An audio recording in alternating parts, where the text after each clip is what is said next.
Hare Krishna.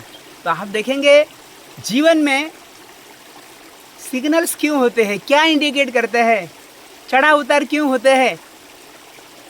Sir the nature arranges everything. प्रकृति है ना, सब कुछ सिखाती है हमें कैसे।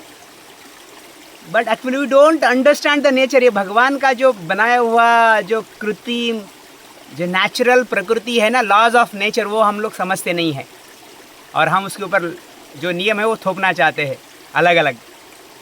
इतना सुंदर नियम बनाए देखिए। अब देखिए जैसे उदाहरण देते हैं, जो पुरुष होता है वो पहले 20-25 साल ब्रह्मचारी नेचुरल रहता है। उसमें जो सीड गिविंग फादर जो है या जो बच्चा पैदा करने की जो शक्ति आती है, बराबर है, वो 17-18 साल के बाद ही आती है।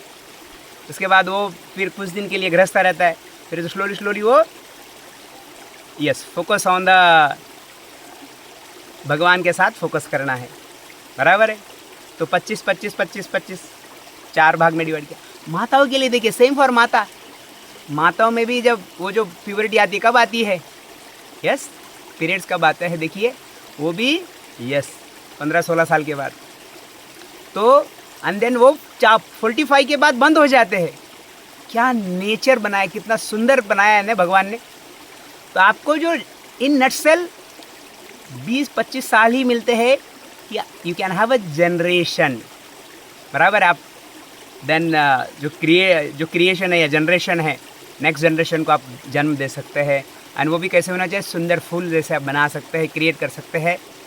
बट उसके लिए हमें जो पहले जो 14-15 साल है वो कुमार ही रहना चाहिए, बराबर है ना। वो बहुत ज़रूरी है क्योंकि foundation is more important than the building. अगर फाउंडेशन ही वीक है तो फिर क्या गड़बड़ है। तो आजकल हमें माताओं को और पुरुष दोनों को ध्यान रखना है कि ये जो पहले जो कुछ समय होता है जीवन में, जो हम जिसको तारुण अवस्था कहते हैं, वो बहुत इम्पोर्टेंट है। हम जैसे ही किसके साथ भी मिले, किसके साथ भी घूमे नहीं चलेगा सर, ये आपके लिए अच्छा नहीं है। You are losing the energy. आप क्या कर रहे हो, जो दिव्यता है, जो एनर्जी है, जो ऊर्जा है, वो लूज कर रहे हो। फिर आप ही समझ सकते हैं क्या आगे कैसे क्या होगा। तो आपको आपके बारे में सोचना है, फाउंडेशन स्ट्रांग बनाना है। तो यस, भगवान ने जैसा दिया है वैसा रहना है। फिर क्या करते हैं, पिता हाथ के ऊपर हाथ देते हैं मैरिज में, तब हाथ में हाथ पकड़ना है, वरना पहले आप हाथ में हाथ पकड़ोगे तो बचेगा क्या फिर। समझ में आया ना। तो पुरुष और लेडीज़ दोनों को ध्यान रखना है, gents and ladies. Remember, girls and boys, very very important in your life. अगर आपको सक्सेसफुल होना है, जीवन में आनंद पाना है, जीवन में हेल्दी रहना है, सुखी रहना है, तो ये बहुत चीज़ इंपॉर्टेंट है। भगवान के साथ जुड़े रहना है, भगवान का नेचर नैसर्गिक लॉ फॉलो करना है, बहुत इंपॉर्टेंट है। वैसे देखिए, अभी देखिए ये नेचर का हुआ, इवन जो प्राणी होते हैं उनमें भी देखिए वैसे भी साइकिल है, उनका ही साइकिल है। क्योंकि लाइफ में धीरे धीरे कंट्रोल है सर, ओपन नहीं है सब कुछ, बराबर है। आप देखिए इसलिए हमें रिस्ट्रिक्शंस आता है हर जगह। हम नेचुरली जब जन्म लेते हैं तो कुछ बुरी आदतें नहीं होती है, कोई नॉनवेज नहीं खाता है, कोई ड्रिंक नहीं करता है, कोई स्मोक नहीं करता है। लेकिन धीरे धीरे धीरे जिस संग में आ जाते हैं वो संग का असर हो जाता है और बुरी चीज़ में लग जाता है। तो वैसे हमें डी एडिक्शन भी करना है, लेकिन कैसे कर सकते हैं, उसके लिए अच्छी चीज़ के साथ, भगवान के साथ, भक्तों के साथ जुड़ना पड़ेगा, तो तभी वो निकल जाएगा।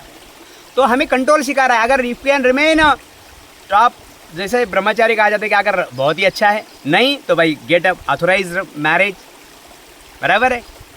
तो ऐसा है, हर एक के लिए, खाने के लिए भी है। इवन अगर किसी को तो बेस्ट इज़ पॉसिबल आपके हेल्थ के लिए, इसके लिए बेस्ट क्या कर सकते हो वो अच्छा है, नहीं तो then second level try to control it, try to have a limited, so that you can again regain the original position. जो हमें वैसे जैसे जन्म दिया है भगवान ने, वैसे हम लोग रीगेन कर सकते हैं, क्योंकि बीच में हम गड़बड़ करते हैं ना, तो इसलिए थोड़ा टाइम लगता है सेटल होने के लिए। तो इसलिए आप देखिए, जो पहले लोग अगर नॉनवेज भी खाते थे तो उसमें भी रिस्ट्रिक्शन था, बिना वो क्या बोलते, काली को या किसी को दिखा के नहीं खाते थे, और वो भी सम पीरियड्स में ही खाते थे, सम महीनों में ही खाते थे। लेकिन आज को तो अनकंट्रोल हो रहा है, फिर गड़बड़ भी हो ही जाएगा ना। आपका एनर्जी डाउन होगा, आप ही बीमार हो जाएंगे, आप ही रोगी हो जाओगे। और क्या है सर, योगी तो नहीं हो जाओगे, रोगी हो जाओगे। फिर डॉक्टर तैयार है काटने के लिए। जेब भी काटेगा और यस सर इंटेस्टाइन भी काट देगा, किडनी काटेगा, बाईपास काटेगा, ये हुआ है वो हुआ है, फिर वो एनालिसिस चलते रहेगा और आपको पैरालिसिस करके ही छोड़ेगा। बराबर है ना? ये जरूरी है क्योंकि आप ही ने तो उनके आपका कंट्रोल दिया है ना डॉक्टर के पास। आपका कंट्रोल आपके पास रहेगा तभी जब you follow the natures law and law of the God, भगवान का नियम पालोगे तो आनंद आनंद में रहोगे और फायदे में रहोगे always and blissful. Anand Anand. Hare Krishna Krishna Krishna Hare Hare, Hare Ram Ram Ram Hare Hare. Okay, अच्छे संग में रहो और आनंद आनंद रहो। हरे कृष्णा। बहुत बहुत धन्यवाद।